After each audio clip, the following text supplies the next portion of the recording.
Alternative Radio. You are listening to Texas History Lessons, a slow walk through Texas history made in Texas by a Texan for everyone, everywhere.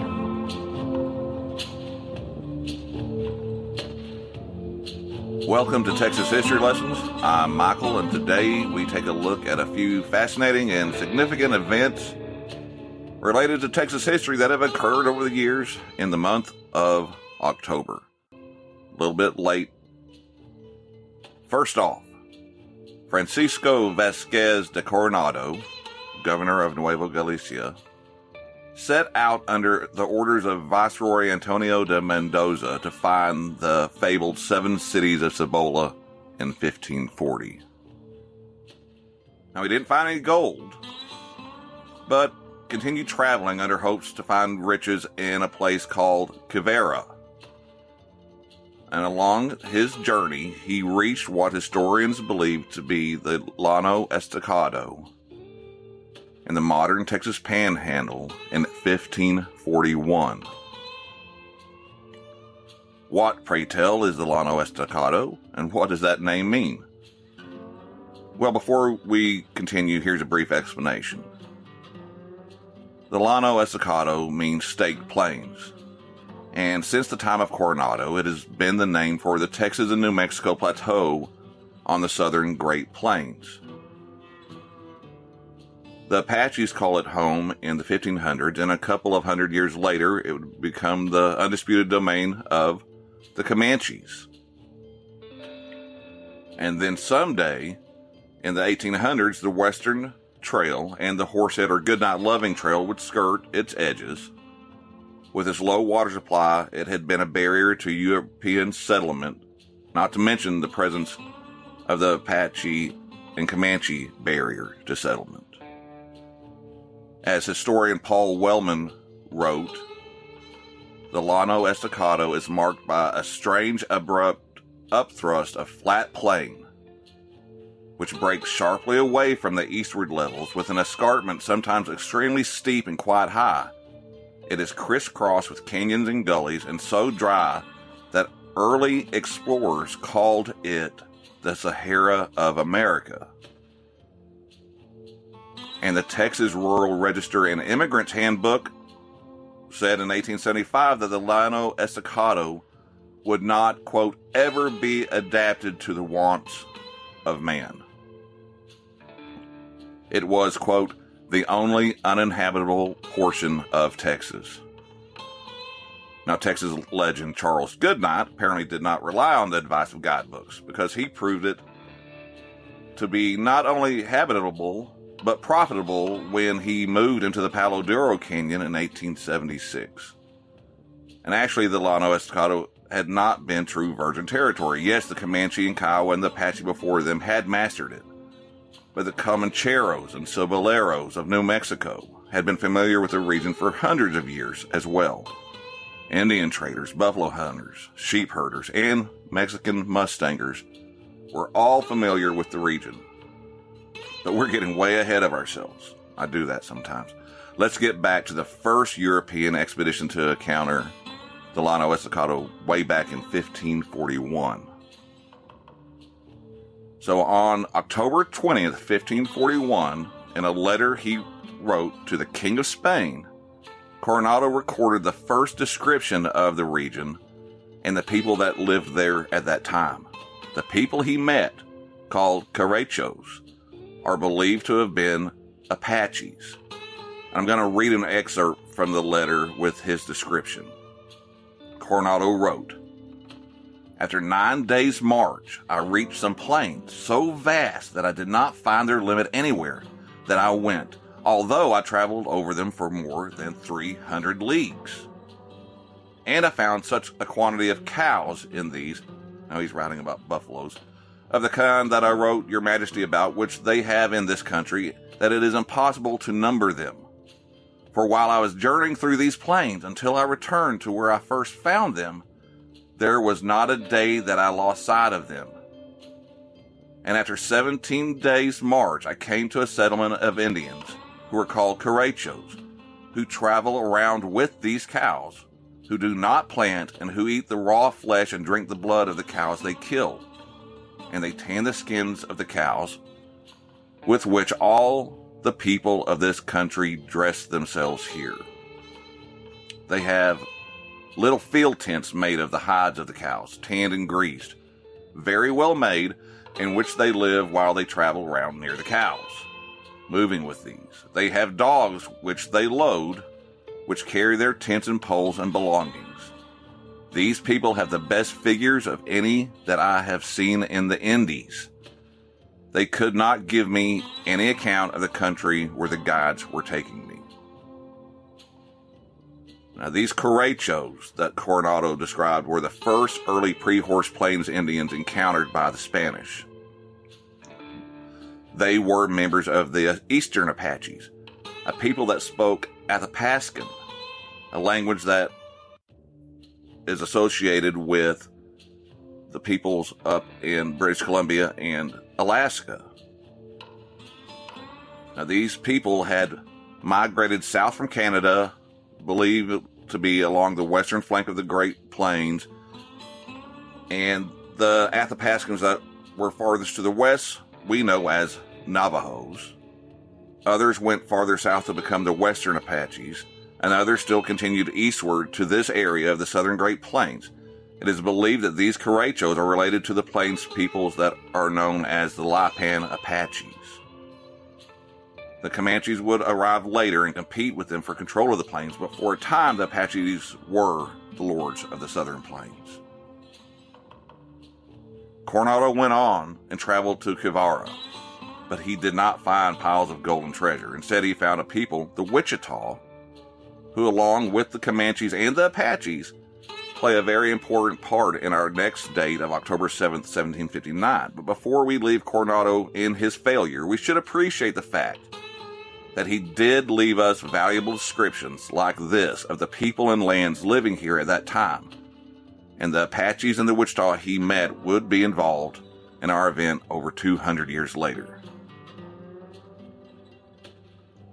Now, in time, Comanches did come to not dominate the plains, and the Apaches changed tactics and sought aid from the Spanish, the people that they had been tormenting for so long. And that leads to our next date, October 7th, 1759, and a battle on the Red River in modern-day Montague County. But let's pause here and take a break before we get on to our next adventure that is tied to Coronado's journey of the early 1540s, and thank Age of Radio for hosting Texas History Lessons.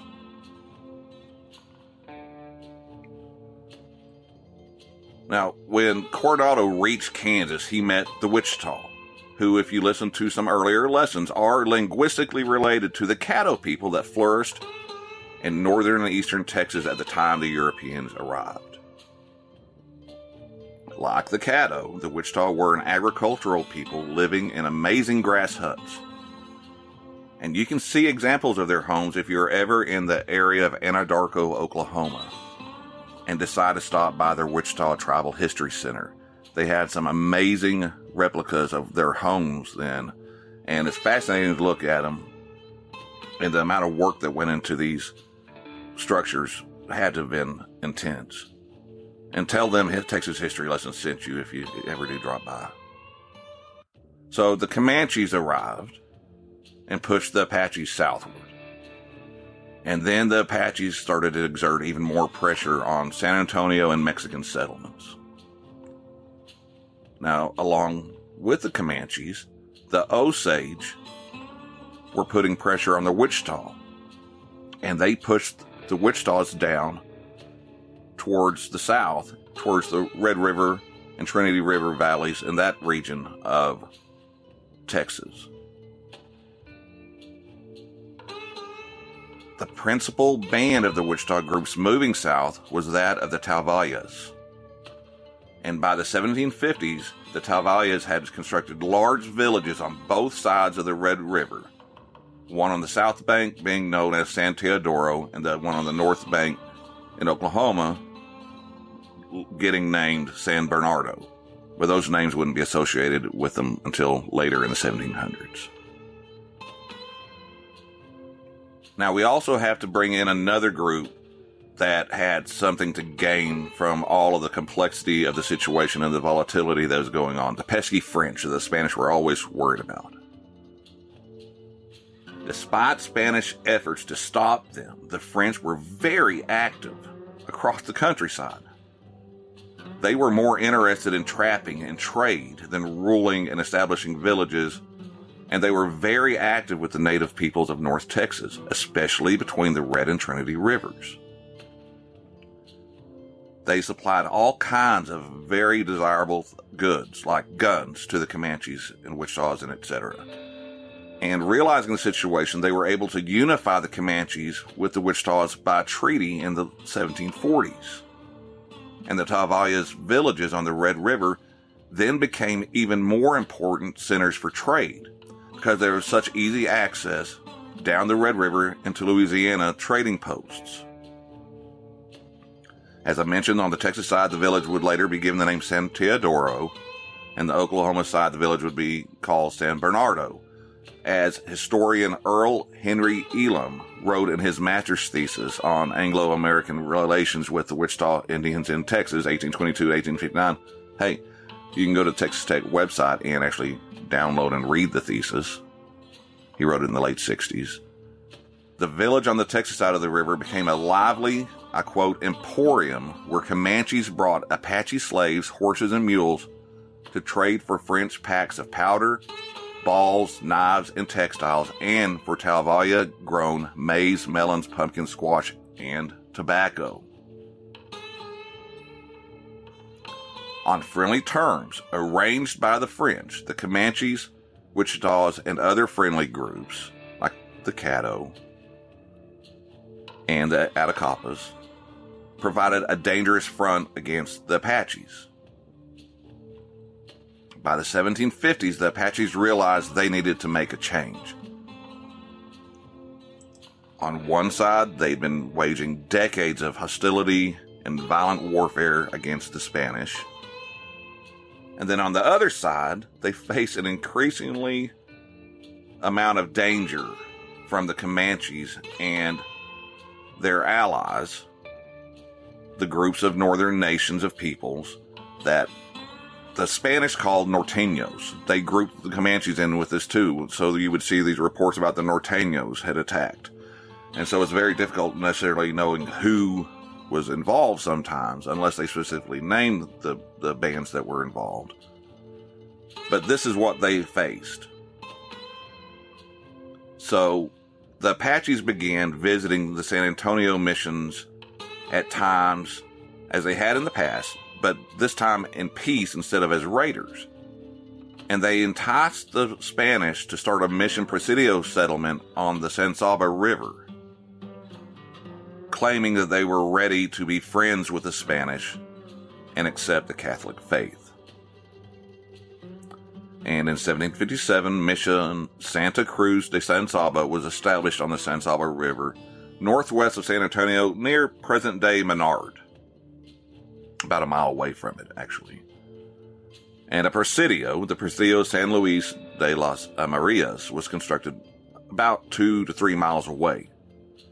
Now, the reason they kept the Presidio so far away from the mission is the thinking was the presence of the military base would intimidate the Apaches, the Lipan Apaches, and make them more unwilling to visit the mission and come under its influence and guidance. And so the mission itself was not that successful at first, and never really was. But the Apaches started to take advantage of the fact that they were now on, quote, friendly terms with the Spanish. And when they would be raiding their Norteño rivals, they started leaving behind articles of Spanish clothing, boots, shoes, different things, making it obvious that they were maybe on friendly terms with the Spanish. And the New Spain officials and siding with the Apaches did not realize that they were about to unleash years and years worth of violence and destruction from the Comanches and their allies. So the shift from Spanish and Apache warfare to peace seemed like a possible threat to the Comanches and their Norteño allies, which, as I said, included groups like the Tonkawas, who were Wichitas, the Bidets, who were Atacapans, if you remember episodes on them, the Tejas, who were Caddos, and Texas gets its name from. And the placement of a Mission Presidio complex far into the hill country near present-day Menard seemed kind of like an insult, probably, to them also. The Comanches did not approve of the mission's presence in the territory that they had been fighting the Apaches for control over for several decades. So we get the Mission Presidio complex set up, and for months, rumors of a large Comanche war party coming kept being passed around, and signs of increased activity around by Comanches and others kept being sighted and being seen. And it made the people living at the mission and the Presidio be very watchful. The Presidio commander repeatedly encouraged the priests, who had a small group staying at the mission. I think it was somewhere from 15 to 20 people total at the time. And he kept encouraging them, saying, come to the Presidio so I can protect you, because they had hundreds of people, up to about 300 people living at the Presidio, I believe, many of them being women and children. And he had a very small force of men to actually serve as protectors. And as a matter of fact, Perea, who was the commander, personally invited the priests on the afternoon of the 15th and encouraged them to join him at the Presidio. Perea did not have enough troops to defend both sides. So he's like, please, let me do my job. He had fewer than 100 soldiers, and as I said, and several women and children to protect the Presidio. The father who was in charge of the mission refused, Father Terreros. So on March 16th, 1758, and yes, we're going to get to the October event. This is very important background on it, though. An extremely large party of Comanches and other allied North Texas bands, estimated up to 2,000 possibly, and then it included the Tonkawas, Tejas, Bidets, and others, arrived at the mission. Historian William Edward Dunn wrote this description in an article in Southwestern History Quarterly that he did years ago, describing this force from the way it was described by the people that survived this attack. Said they were arrayed in strange garbs and mounted on gaudily equipped horses. Their faces were painted black and crimson, decorated with the most horrifying and repulsive figures, and many wore the skins of wild beasts with the tails hanging down from their heads. The mere sight of them, we are told, was enough to strike terror to the heart of the bravest soldier. All appear to be armed with guns, sabers, or spears. End quote. Now, first, this scary-looking group, they actually did pretend to act peaceful and requested to be led inside the mission grounds. One of the soldiers there recognized some of the natives that were in the group and said, oh, these people are actually peaceful. It's okay. What a mistake. So they let them in. The father spoke with one of the leaders of the group, and next thing you know, everything went wrong. They started looting and pillaging the houses and the belongings of the mission. They killed 2 priests and 8 others that were present, total of 10 dead. Father Terreros was killed, and the attackers also decapitated Father Santisteban, who was at the altar. Practically everything of the mission was pillaged or destroyed and set fire to. And then after a couple of days of trying to lure the soldiers from the Presidio, the Comanches and their Norteño allies withdrew to the north. All of these events are leading to the event of October 7, 1759. And retaliation was not quick. They had to communicate with the Viceroy in Mexico City, and that was a very slow process. So it was not until January 1759 that a council or junta was held in San Antonio, at which a plan for an expedition to punish the Norteños could be made. The Spanish officials definitely believed that they needed to teach the northern tribes a lesson in respect and to vindicate Spanish arms, to show that they were not to be messed around with. And so they began to make plans for an expedition against the native peoples of the north. And reading through the details of all the arrangements makes it seem like it's kind of a bureaucratic and financial nightmare to assemble the needed force and supply.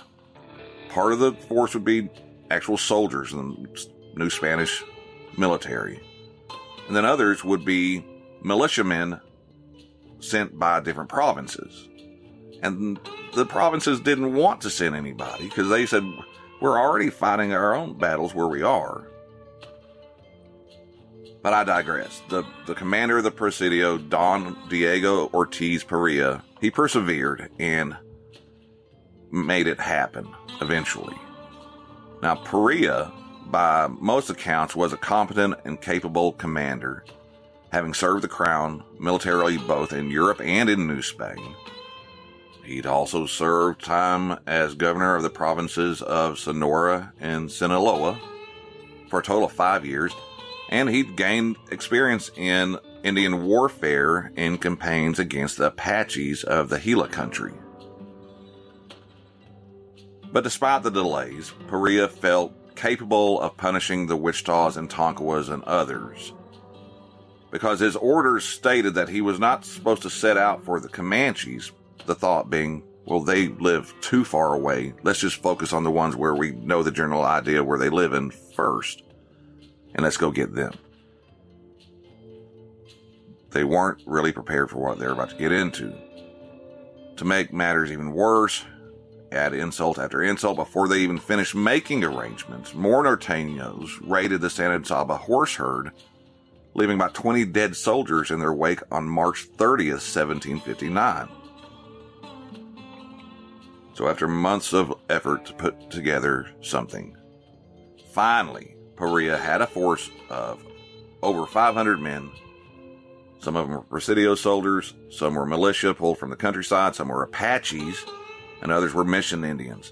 It was a mixed group of, one source says, 139 Spanish soldiers and officers, 241 militiamen, 134 Apache, 30 Tlaxcaltecan Indians, and these are actually natives from more of the interior of Mexico, and 90 mission Indians, and 2 priests, of course, went along.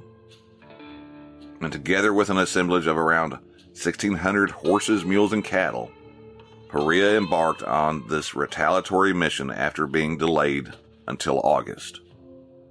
Oh, they also had 2 cannons. Let's not forget about that, because we'll talk about that in a minute. And the problem remained, though, that they didn't really know where they were going. So he headed northeast from San Saba.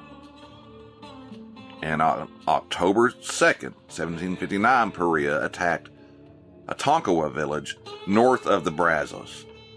Some say it might even have been around the town of Graham, killing several and taking 149 captives. Now, these captives knew where the Tavoyas village was on the Red River, and Perea used them as guides.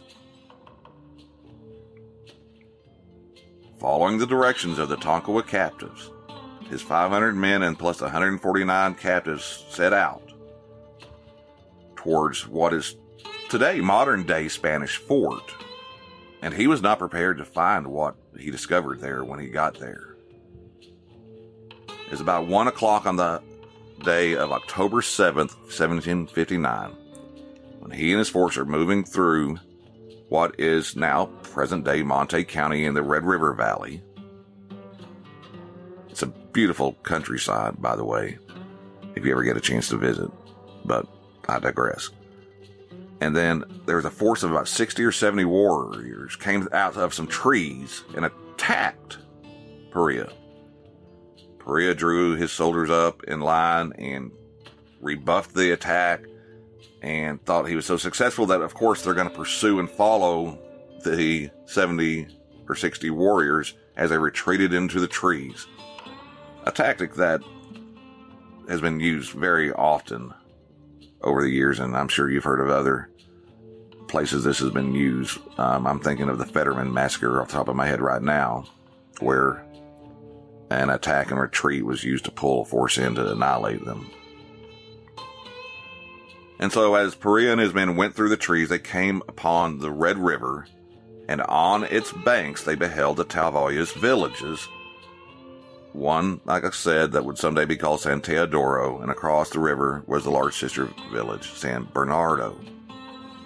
Perea himself described the setting in the following words: "At a distance of a short musket shot were clearly seen the high oval-shaped huts, which were surrounded by a fosse." I had to look that up. It means a pit. There was a moat around the villages. And the road by which they entered was encircled in the same manner, since it was winding, with the entrance by the river, which flowed by at a depth of about 1.5 yards. So what he finds is this very well defended site. Upstream, there were fields of corn, pumpkins, beans, watermelons. But the most startling thing that Perea and his troops saw was part of the village was surrounded by a stockade. It had a palisaded wall. And at the part of that, the center of it, flew a French flag. The inhabitants of the village, once the Spanish arrived from the pieces of the village that were not inside the stockade and the fortification, they had all ran in there. And the warriors that had drawn the Spanish force there were laughing and mocking Perea and his men. And then Perea realized that it was just not going to be a Tavoya village or villages he was attacking. There were Comanches encamped around the village itself with their teepees. So a large force of Norteño warriors guarded a ford just down the river, just downstream, to keep Perea from crossing. And throughout the afternoon, reinforcements were arriving at the village. Now, some expedition members claimed there were at least 6,000 warriors, 500 of them being mounted. Now, it's definitely known from a gentleman by Athanase de Mazeras, who we're learning a lot about in the future. He is very familiar with them, and he definitely stated that Tavoyas alone were capable of fielding 500 warriors. Perea himself was more conservative in his estimate, stating that the enemy force was probably about equal to his. And out of his party of about 500, Perea had really 300 men to fight with. So Perea ends up getting ready to do battle. He's not deterred by this. He's going to move on and push forward and show these Norteños that you don't mess with Spain and its military. So he set up the Mission Indians and the Tlaxcalans, sorry, it's a hard word for me to pronounce, on the right. In the center were the bulk of the New Spain military troops and militia. And then the Apaches and some more Spanish soldiers were on the left. Now, what he wanted to do was attack. But while he's just trying to get things organized, the Norteños were maintaining a steady fire of musket fire from within and without the fortress. and they kept trying to make sure that he was not going to be able to retreat into the trees while attacking both flanks.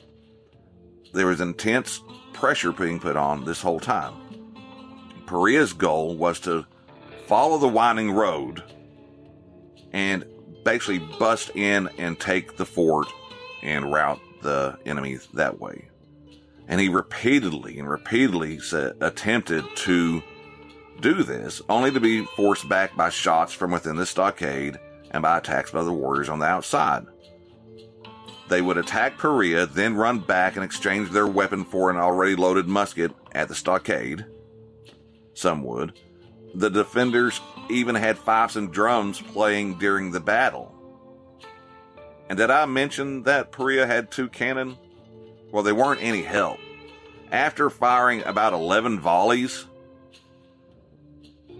Perea heard laughter from the defenders after each shot. So this whole engagement lasted from beginning to end about 4 hours. And as night approached, the Nortenos mounted a very forceful attack on the Apache left wing, and this left wing collapsed. And then the soldiers began to flee the field of battle, and then next thing you know, the whole body of Perea's force started back through the woods and returned to where the battle first started.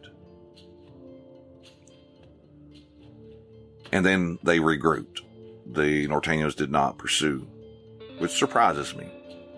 Now, Perea considered resuming the battle the next day, but the soldiers would have nothing to do with this. His officers presented a petition requesting a retreat, and the 2 priests accompanying the party agreed. And so Perea agreed. Meanwhile, after all, they had done what they came to do. We've lost some men, no need in losing others, and we showed them how superior we are. Now we can go back in victory, is the way they try to present it to themselves. Meanwhile, back through the woods, down on the villages, the Nortenos were celebrating. So through all this fighting, with constant firing and attacks by the Nortenos, Perea lost somewhere in the area of about anywhere from 14 to 20 dead. And then something like about the same number wounded. One source said 11 Spaniards, 1 Tlaxcalteco, 1 Apache dead, and then 14 Spaniards, 1 Apache wounded. There were some desertions also, about 9 desertions during the battle. So the numbers on actual dead, I've seen as many as 20 Spaniards, or 20 of his force lost in combat. And then, speaking of desertions, the Apaches, apparently, if I'm reading this correctly from the article from the Southwestern Historical Quarterly that used Spanish documents as research bases, so the Apache just up and left and took their horses and many of the expedition's horses as well. They'd had enough. So for the expedition, you had anywhere from 13 to 20 dead, 15 or so wounded. So they took pride in their previous victory over the Tonkawas, where they had killed up towards like 40-something or 50 Tonkawas and took 149 captives that they still controlled. But what of the Nortenos' losses? The only thing I could find really was that between the Tonkawa fight and the fight at the Talvayas villages, the Spanish claimed to have killed over 100. So with that, Perea set back to go to San Saba and arrived there October 25th, 1759. Now that's a long walk. I have family that lives at Spanish Fort, so I know exactly where this is. And recently this year, I drove home from the hill country and passed through the Menard area. And depending on the route you take, it's going to be about 300 miles through some pretty rough country. I was glad to be riding on a road because thought of going on foot through all that would have been something else. But they persevered and they made it. And so the main reason Perea had been sent on this mission, aside from avenging the attack on the San Saba Mission, was to vindicate the Spanish military strength and ability. And despite the low casualties, the mission, most people looking back, it was a failure. Now, many of the troops were very poorly trained, even if they had any training, especially the militiamen, and many were unfamiliar with the weapons they were using. They lost both cannons in the retreat, along with many saddles, muskets, and other pieces of equipment. Had Perea really won the battle in a decisive way, he would have been pretty famous, and more of you would have heard about him and the battle.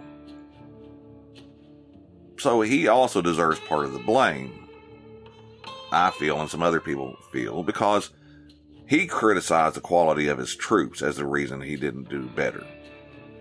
But we've got to remember, he was an experienced leader. He'd had military encounters before in Europe and in New Spain, and supposedly was a very effective Indian fighter in his battles with the Apache in the Gila River area. Couldn't he have improved his troops better as they prepared for this battle in this entire long period of time that it took to gather them up and get prepared to go? But isn't that the way we usually look at it? What did the Europeans do wrong in losing? What did they do wrong so that they lost? Let's consider what the Nortenos did right. They had a very well-prepared and solid fortification. They were very well armed, obviously, to be able to maintain such fire, and they were very disciplined in their fighting methods. Perea was quite kind in his words of describing the Tavoyas leader as he led his attacks and the way he controlled his warriors. He was quite impressed by that. And quite frankly, they drove the mighty Spaniards away. They actually broke the spirit of the expedition so badly that the soldiers might not have even followed orders had Perea decided to attack the next day. And this leads me to a very big question. And if you have an answer to it or have seen someone give an answer, then share it with me through email at texashistorylessons@gmail.com. As numerous as they were, as well equipped as they were, and you would think as aggrieved at being attacked as they must have been, why didn't the Nortenos follow and attempt to decimate Perea and his force? They knew the landscape and countryside much better than the expedition did. So let me know what you think. As I said, Perea considered the expedition a success, and he went on to have a pretty successful career serving New Spain, and dying in 1775.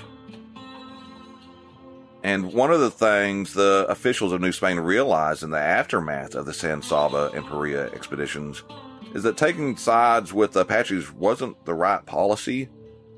And in the future, after taking control of Louisiana from Spain, they would make peace with the Nortenos and pursue an even more aggressive war then against the Apaches.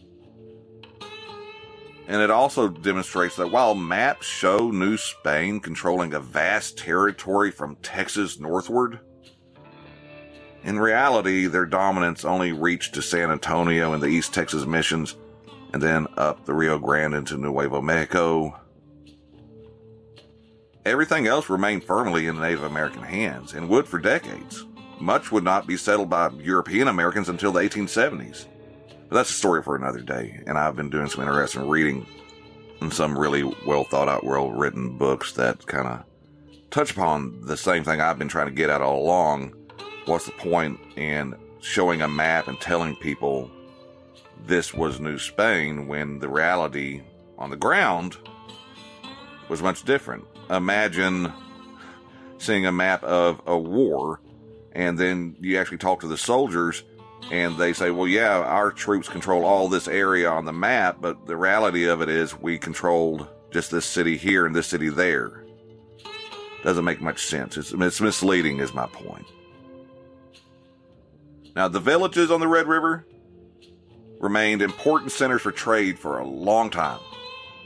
But, as happened with most native peoples, disease had its say and started decimating the Tavallas. And by the time the 19th century rolled around, the villages for the early 1800s fell into disuse. And it wasn't until the 1850s that Texas settlers moved into the area. And that's when they found the remains of the fortress and the villages, and they found artifacts left behind by Pereira's force. And that's where they incorrectly gave it the name Spanish Fort.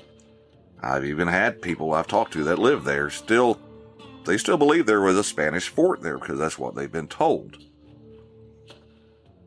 And Spanish Fort does exist as a community on the far northern edge of Montague County.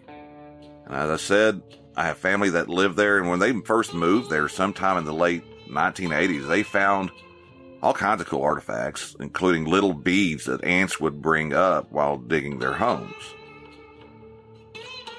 And Spanish Fort ended up being is the birthplace of Justin Boots. Mr. Justin, the first guy to ever make the Justin Boot.